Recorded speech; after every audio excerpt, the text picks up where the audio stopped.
Retrouvez chaque vendredi à 12h30 les meilleurs gérants de la place autour d'Hubert Tassin sur Décideur TV. Les décideurs de la gestion, bonjour. Jeudi, un peu plus de midi et demi, pratiquement une heure moins le quart. Nous faisons, vous en avez l'habitude, le point sur l'actualité économique, financière, boursière. Nous analysons, nous ajustons le cas échéant les stratégies et nous essayons, dans les missions plus précises, les décideurs de la gestion s'engagent les conseils que vous pouvez consulter sur le lien voisin sur le même site en cliquant. Nous appliquons ça de manière pratique. Alors, à mes côtés, Robert Devoguier, le patron de Archéon Finance. Bonjour Robert. Bonjour Hubert. Alors, déjà, vous êtes un nouveau. Alors, Archéon, c'est quoi ? Alors, Archéon, c'est deux choses. C'est une société de bourse spécialisée sur les entreprises petites et moyennes, donc vraiment le gisement des entreprises dont la capitalisation est inférieure à 1 milliard d'euros. Celle dont on dit qu'en France, il n'y en a pas assez par rapport à l'Allemagne. Il n'y en a pas assez. Il y en a quand même. Ça représente 81,3% des sociétés cotées à Paris. Donc c'est beaucoup. Mais 4,6% de la capitalisation seulement. Donc voilà. Donc ça fait un gros gisement. Ça, c'est votre spécialité. C'est notre spécialité. Et vous les servez de quoi ? Vous les servez, vous investissez dedans, vous êtes de quel côté ou nous de plusieurs côtés ? Nous conseillons des professionnels. Donc nous avons plein de clients qui sont des sociétés de gestion et des investisseurs institutionnels. Donc ça, c'est le boulot. Et puis derrière, nous sommes à la disposition des entreprises pour les financer. Et puis donc, vous gérez de l'argent aussi pour des institutionnels et des particuliers. Alors, et l'actualité, c'est votre arrivée avec un produit que vous appelez SCR, c'est ça ? Alors, Société de capitalisation. Donc le thème, c'est le PEA-PME. Tout à l'heure, je vous ai donné deux chiffres, 81,3%, 4,6% de la capitalisation. Ça baissait. Ce même calcul en 2007, c'était 7% de la capitalisation de la place de Paris. Donc il y a un vrai sujet. La réponse, le gouvernement va le confirmer assez rapidement, c'est le PEA-PME. Donc là, nous sommes à fond dessus. Et nous avons imaginé chez Archéon Gestion donc une société de capital risque avec exactement le même avantage que le PEA. Mais c'est un prototype, donc c'est un prototype avec beaucoup plus de petites astuces par rapport à ce que sera le PEA-PME, bien sûr. Et donc l'idée, c'est d'investir dès maintenant, sans attendre le PEA-PME. Donc ça, c'est le cœur de votre métier. Par ailleurs, vous êtes gérant pour compte de tiers, d'une manière plus générale. De manière classique et tout à fait traditionnelle. Alors ça nous met dans le premier chapitre de cette émission, dont vous en avez l'habitude. Actualité, la macroéconomie. Alors ça a beaucoup bougé cette semaine. Bon. On va peut-être partir d'en haut, comme on dit. Votre scénario général sur l'évolution des économies qui, quand même, sous-tendent évidemment les investissements à un moment ou à un autre. Alors, concernant le marché financier, nous avons une approche qui est un peu iconoclaste. C'est de considérer que les marchés financiers, c'est le vase d'expansion de l'économie. Autrement dit, contrairement à ce que beaucoup de gens pensent, ce n'est pas le sous-jacent économique qui donne la tendance des marchés. En réalité, c'est presque opposé. Aujourd'hui, on est dans un contexte de marché qui est très privilégié. On est probablement dans une récession durable, mais on s'aperçoit qu'aujourd'hui, la non-consommation des particuliers, soit parce qu'ils ont peur de perdre leur boulot, soit parce qu'ils viennent d'arriver à la retraite et qu'ils s'aperçoivent que leur retraite n'est pas assurée, le non-investissement des entreprises, qui aujourd'hui se ça crée du cash. Ça crée du cash, et vous rajoutez les banques centrales qui sont en train d'essayer de créer... Et pendant ce temps-là, oui, on en rajoute. Exactement. Et alors nous avons, nous, des analystes financiers, qui constatent que la situation économique des entreprises n'est pas terrible, mais que les valorisations, quelque part, sur les sociétés... c'est une tendance longue pour vous, ça ? Alors, ce n'est pas une tendance longue, parce que le jour où tout le monde sera au chômage, il faudra consommer son épargne. Le jour où les retraités seront en difficulté, ils commenceront par mettre leur appartement en viager et puis à vendre leur portefeuille de valeurs mobilières. Et puis les entreprises ne resteront pas avec leur cash, elles vont finir par disparaître aussi. Donc, à un moment donné, si on va trop loin, tout s'effondre. Mais aujourd'hui, on est dans la phase vertueuse. On est dans la phase vertueuse. Alors, là, on est dans l'actualité. Cette semaine, on voit des alertes sur la politique chinoise, sur ses banques, etc. Est-ce que ce modèle, on a cru que tout ce que vous décriviez était vrai, mais que les marchés émergents allaient finalement tirer la croissance mondiale, ils l'ont fait. Est-ce qu'on est au bout de ça, au bout de ce phénomène, justement, avec les questions sur la position des banques chinoises ? Alors, la position des banques chinoises, je dirais d'une manière générale, la Chine. La Chine aujourd'hui, c'est un pays où la consommation ne représente que 35% du produit intérieur brut. Aux États-Unis, 70%. En Europe, 60 à 65%. Donc quand on dit ralentissement de la consommation parce que vieillissement de la population, les Chinois vivaient très largement sur les exportations qui allaient vers les pays consommateurs. À partir du moment où la consommation s'arrête, les Chinois exportent moins et 35% de leur économie assurée par la consommation, c'est insuffisant. C'est comme le peintre qui est en train de peindre, il retire l'escabeau et donc... Donc, on a quand même un changement du modèle auquel on a cru les 5 ou 10 dernières années. On a une inflexion, en tout cas. Une inflexion, avec une intervention de plus en plus forte, alors soit au niveau des États avec des déficits budgétaires, alors on les conteste, on les critique, mais est-ce qu'on a le choix aujourd'hui sans aller très loin, vous franchissez la frontière espagnole, vous allez en Espagne aujourd'hui, on a le modèle exact d'une économie qui est devenue souterraine. Aujourd'hui, vous ne payez plus avec une carte de crédit. Oui. Tout est en cash. Donc vous imaginez, dès que tout est en cash, la TVA ne rentre pas. Oui, ça c'est effectivement. Et à un moment donné, vous ne parlez même plus des déficits budgétaires. Il y a une spirale. C'est une spirale. Il y a une spirale. Alors, actualité toujours, et c'est évidemment lié, vous en avez dit un mot, les banques centrales vont-elles continuer à injecter? Il y a eu une réaction assez violente au propos du président de la Fed de la semaine dernière. Il y a eu une sorte de demi-démenti, et puis surtout l'intervention du président de la Banque centrale qui lui a dit on est là pour soutenir l'économie. Alors, est-ce que là aussi on peut avoir un changement réel de la politique, finalement? Les banques centrales n'auront pas le choix. N'oubliez pas que M. Bernanke est un spécialiste de la crise de 29. Oui, et qu'aujourd'hui, on ne peut pas dire que l'économie américaine fonctionne stand-alone. C'est-à-dire, s'il n'y avait pas les injections actuelles de la Banque centrale américaine, la Fed, que se passerait-il? Donc aujourd'hui, on n'a pas le choix. Et ce qu'espèrent les banques centrales, ce qu'espèrent les gouvernements, c'est par un effet richesse. Autrement dit, vous injectez, vous jetez vos billets de banque par la fenêtre, les marchés montent, et à un moment donné, on peut penser que les gens se mettront à consommer. Oui, au lieu d'avoir peur pour leur retraite, je suis votre schéma. J'ai fait beaucoup de gestion de portefeuille quand j'étais beaucoup plus jeune. Quand j'arrivais à la fin de l'année, je disais à mes clients, on a fait 15%. En général, ils me laissaient un petit peu d'argent, mais les 15% étaient recyclés immédiatement. On changeait la voiture, on partait au Club Med, on faisait on faisait l'appartement, effectivement. Voilà, et donc là, ça tourne beaucoup moins. Donc ils peuvent pas faire autrement, et donc ça va durer. Ils peuvent infléchir le discours on peut retarder, de loin en loin. On peut retarder le problème, mais on ne le guérit pas, premier sujet. Et alors, juste aux États-Unis, on a eu le sentiment quand même avec ce rebond du marché de l'immobilier, avec une baisse du chômage, qu'on avait un peu de cette croissance vertueuse. Les politiques ont exprimé effectivement un redémarrage de l'économie. Alors il y a des éléments qui sont positifs aux États-Unis, mais qui ne portent pas l'économie. Il est vrai que les gaz de schiste ont été un atout majeur et qui changeront probablement la position des Américains sur pas mal de zones, entre autres au Moyen-Orient.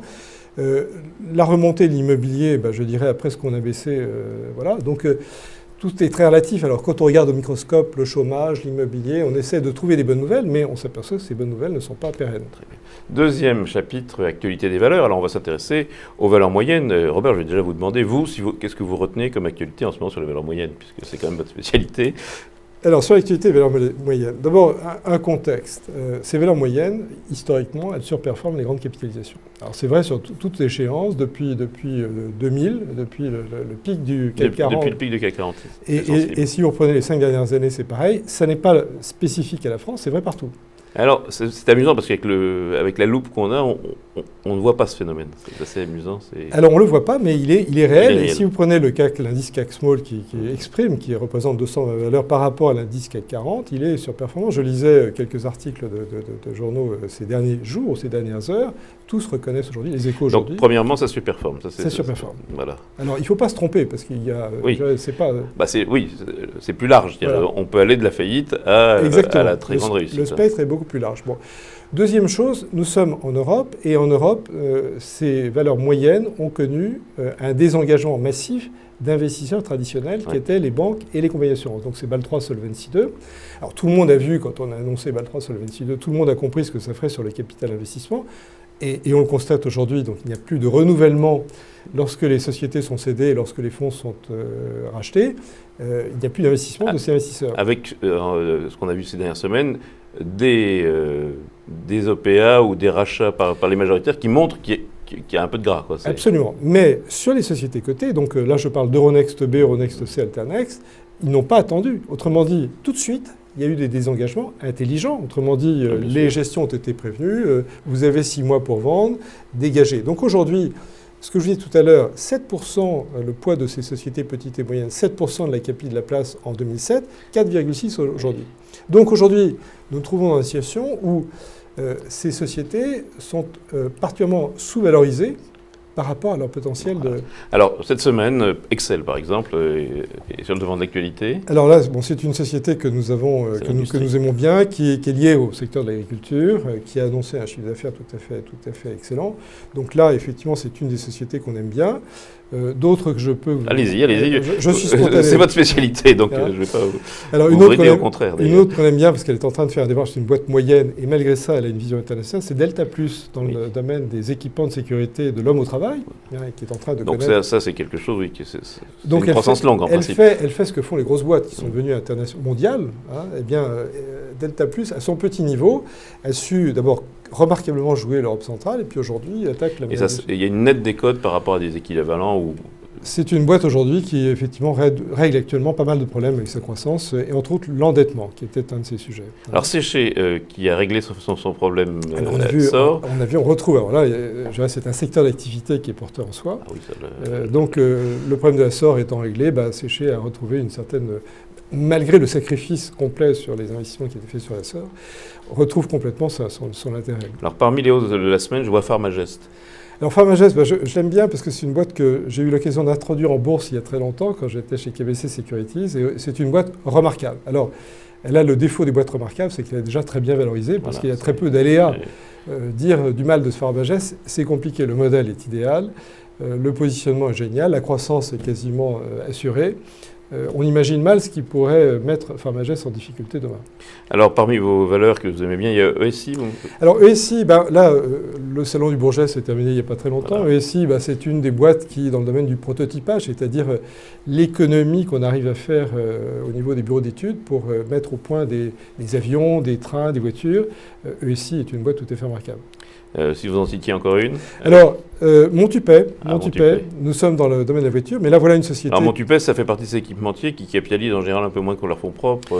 Exactement, mais et puis qui avait des problèmes de débouchés aux clientèles. Il y avait donc des raisons de le faire. Et c'est une boîte qui vient de traiter une réorganisation industrielle qui les rend extrêmement performants et quasiment incontournables dans leur domaine de... Et ça, c'est pas vu dans les cours pour vous?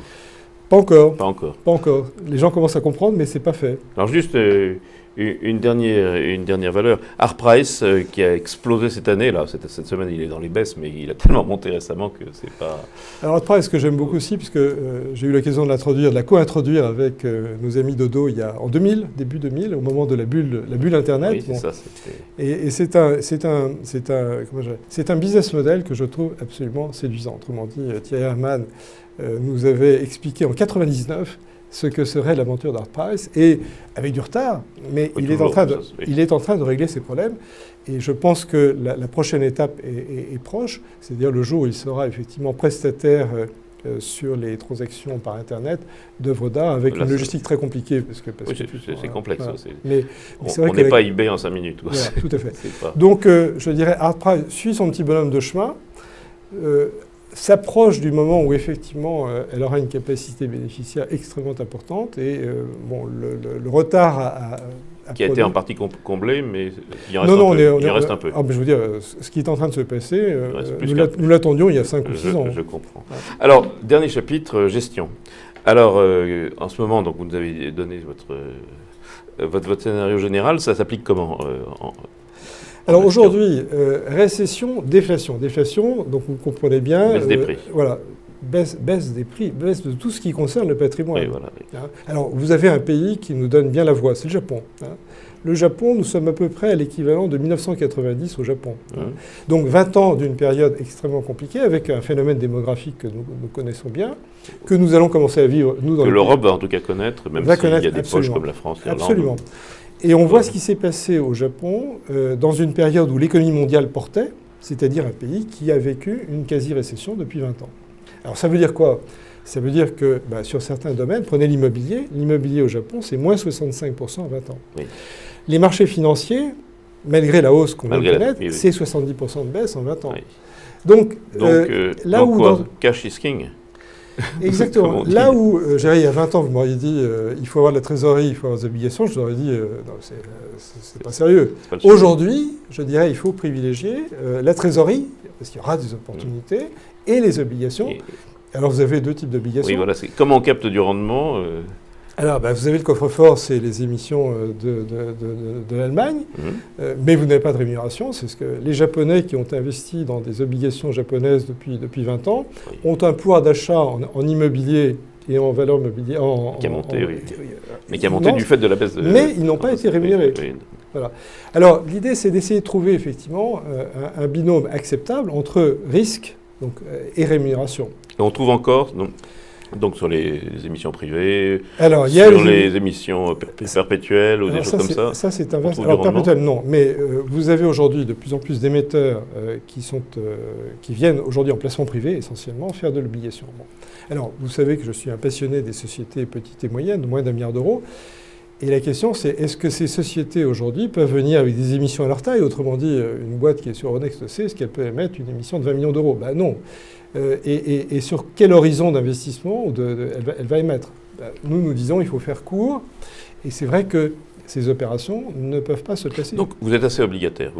C'est la logique nous devenons obligataires. Vous devenez obligataire. Un mot sur l'or. Alors, qui a secoué quand même là depuis 3-4 mois, même plus. Alors l'or a été très porté au moment où effectivement tout le monde considérait que les injections de capitaux par la Fed auraient des effets d'inflation. Alors nous ne croyons ni à l'inflation, nous sommes en récession, ni à la hausse des taux d'intérêt. Donc, ce qui ne veut pas dire que vous ne pouvez pas avoir des petites variations, des petites tensions selon les discours de M. Bernanke, de M. Draghi ou de M. X. Donc ça, vous pouvez avoir des épisodes de cette nature. Mais nous ne sommes pas du tout dans un contexte où vous aurez de l'inflation et des hausses de taux d'intérêt. Donc avant de finir cette émission, quelques questions des lecteurs. Que pensez-vous des introductions en bourse programmées pour les prochaines semaines? Je ne sais pas si... écoutez, je regarde à la loupe et je ne vois pas grand-chose. Donc voilà. Que pensez-vous de Nicox et sa positionnement sur le... Alors je ne vous réponds pas parce que je ne suis pas bien la société. Vous ne suivez pas la société. Voilà. Vous n'êtes pas un passionné. Qu'est-ce qu'il faut faire en ce moment? Voilà, c'est la dernière question. Mon grand thème, c'est le PEA-PME. Je vais vous redonner des chiffres. Oui, allez-y. Aujourd'hui, je vous ai dit, vous avez vraisemblablement l'arrivée proche du PEA-PME. Le PEA-PME, c'est la possibilité pour des gens d'ouvrir un compte supplémentaire dont l'encours sera réservé aux PME. Il faut savoir qu'aujourd'hui, si vous prenez l'ensemble des SICAV labellisés PEA, 3% seulement de leurs actifs sont investis sur le gisement. Donc c'est vraiment une nouvelle poche d'actifs. Donc c'est une nouvelle poche d'actifs. Combien de comptes PEA, PME vont s'ouvrir? Ça, c'est stratégique. Vous avez 7 millions de comptes PEA en France. Combien peuvent s'ouvrir? Eh bien, on pense qu'il y aura probablement 100 000 comptes PEA. Oui, donc c'est vraiment... Et puis, ça a l'avantage du PEA, c'est-à-dire... La défiscalisation. Mais, attendez, je vous donne 100 000 comptes PEA sur une poche qui fera 75 000 euros d'après mes dernières informations. Ça fait 7,5 milliards d'euros. Oui. Si vous prenez l'ensemble du gisement... Oui, la CAPI, la fameuse CAPI de 4,8. 68 milliards. Oui. Donc 7 milliards qui viennent sur 68 milliards, 10% je ne vous fais pas de dessin sur ce qui va se passer. Bien. Alors derrière, on sait qu'il y a des entreprises qui font des levées de fonds. Autrement dit, il y aura un côté... Mais il y aura aussi des bonnes affaires parmi... Il y aura de très bonnes affaires et c'est pour ça qu'on a anticipé avec notre SCR, qui donnera exactement les mêmes avantages que le PEA-PME, c'est d'être positionné un peu avant. Robert de Vogüé, merci. Rendez-vous la semaine prochaine, même heure, même endroit. Et rendez-vous en cliquant sur le lien voisin pour l'application un peu pratique avec 2 conseils précis. Au revoir.